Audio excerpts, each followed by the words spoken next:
کیا ہمارے نبی حضرت محمد مصطفیٰ صلی اللہ علیہ وآلہ وسلم نے ہم سے یہ فرمایا کہ میری کالی کمری سے پیار کرو؟ کیا انہوں نے یہ فرمایا کہ میری ڈالٹ سے پیار کرو؟ کیا انہوں نے یہ فرمایا کہ مکہ کے در و دیوار سے پیار کرو؟ کیا انہوں نے یہ فرمایا مدینہ کی گلیوں سے پیار کرو؟ کیا انہوں نے یہ فرمایا میرے عصا سے پیار کرو؟ کیا انہوں نے یہ فرمایا میرے روزے کی جالیوں سے پیار کرو؟ کیا انہوں نے یہ فرمایا میرے روزے کے گنبد سے پیار کرو؟ کیا انہوں نے یہ فرمایا کہ میرے روزے کی دیواروں سے پیار کرو، طیبہ کی خاک سے پیار کرو؟ کیا انہوں نے یہ فرمایا مدینہ کی صبح سے پیار کرو، طیبہ کی شب سے پیار کرو؟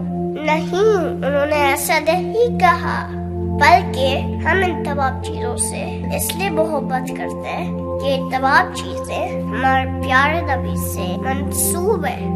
تو یہ کیسا انصاف ہے کہ پیارے نبی سے منسوب چیزوں سے تو پیار کیا جائے مگر ان سے منسوب ہستیوں کا ذکر بھی نہ کرے، ان سے منسوب افراد کا ذکر بھی نہ کرے، ان کی پاک و پاکیزہ خاندان کا ذکر بھی نہ کرے، ان سے محبت کا اظہار بھی نہ کرے، جنت کے سرداروں کا ذکر بھی نہ کرے، علی و فاطمہ و حسنین کا ذکر نہ کرے، خصوصاً جب نبی بار بار خود فرما چکے ہو فاطمہ میرے بدن کا حصہ ہے، بس جس نے اسے ناراض کیا اس نے مجھے ناراض کیا۔